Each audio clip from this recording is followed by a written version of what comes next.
Before the Donkey Kong bloodline was collecting bananas and crushing crocodiles, they took on a simpler life of throwing barrels at jumping men. But all jokes aside, I love the original Donkey Kong game. So what better way to honor it than to try and throw it into Unreal Engine and then twist it into a third-person platformer? How hard could it be? Well, it turns out very hard.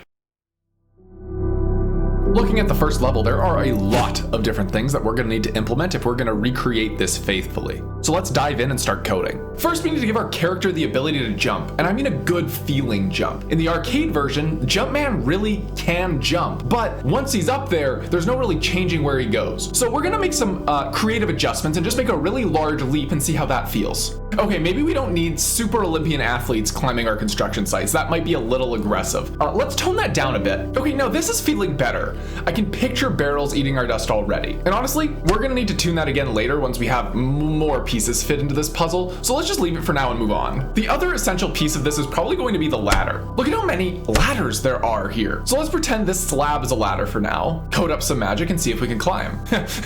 No, that ain't right. I was really expecting to just fly up, to be honest. Okay, yeah, that's way more in line with what I was thinking was gonna happen. Let's see if we can split the difference here and just make it so that we can climb for a little bit. Yeah, okay, that's pretty much as laterally as I think we can get. I'm not really going to be making animations, so I think this is the right feel. So let's just throw up the construction site now. Luckily, Unreal does have pretty good prototyping tools, so I'm able to kind of just throw up a construction site and it'll be rough enough that we're able to get something going here. So we'll just press some buttons and confirm, and there goes about 30 minutes of my time. Definitely going to recommend that you don't have any objects selected before starting this prototyping the next time we do this. So fast forward another 30 minutes and we have a prototype that looks about the same as my cooking does, saying that it's passable, but if I wanted to feel better about myself, I should probably hire it done. Now with the playground set, it's time to set up some barrels. Not that one. That one scares me. The oil barrel is a pretty easy place to start. It just needs to spawn in fireballs and they get hot. Now let's add a couple lines of code to our wandering fireball, and now we have our fireball completed. Now we're gonna rapid fire through a few things that didn't take me very long and didn't make me question my sanity. Barrel paths are pretty easy as long as you can toss it into a spline. I modeled a hammer that not even Arthas would throw away, and I stuck to my guns on not animating anything and just made an army of little hammers appear when I pick one up. And since this is an American Ninja Warrior, I made real ladders and barrels so that we have a splash of color in this barren wasteland. And speaking of barrels, I made it so that being hit would send us flying backwards. So now with some real progress taking hold, it was time for our first major blocker, making the ape. You see, when I take projects like this on, my goal is to get practice using the engine or the workflow that I'm going to be accustomed to. And a major focus here was the engine, so I wanted to spend as little time animating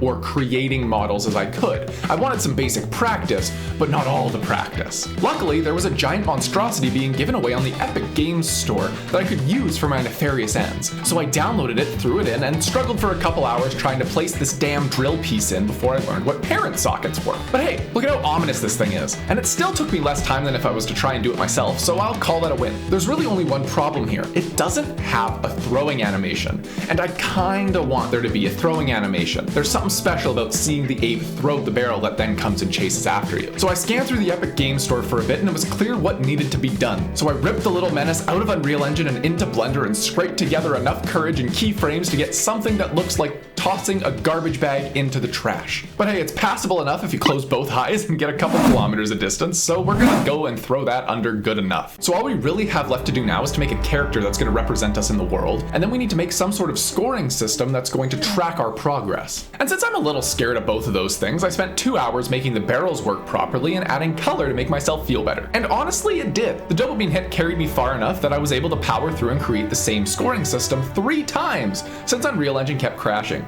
But hey, scoring's done. So now the only thing left to do is create the character. Oh wait, look, no, I forgot to give the points for jumping over barrels. Silly me, let's do that real quick. Okay, fine, it's really time now. This is Jimbo. Jimbo has hooks for hands because the tutorial I followed really wanted him to. Jimbo having hooks for hands ended up making him unusable, as for some reason, they did not like any kind of movement. So with Jimbo, my approach was to go and create a mesh and then stick a skeleton inside of it. That did not work very well. You see, with Larry, I'm gonna do the opposite. I'm gonna start with a skeleton, then I'm gonna slap a mesh on top of it. And then when I export, at least all the proportions and everything is gonna be proper. So I threw a different flesh suit together in Blender until all of the bones were covered, and I called it a day. Larry did have major issues inside of Unreal Engine though. So here's Larry's identical twin brother, Austin. Austin here had better bone placement, which allowed me to use all of the existing animations, which worked really well. I have no idea why Austin likes to move their entire pant when moving around, but I believe in a judgment-free workplace, so I'm not going to comment any further. But that pretty much did it. All the pieces were finally set, so it was time for Austin to take all of his pockets all the way to the top to Quinn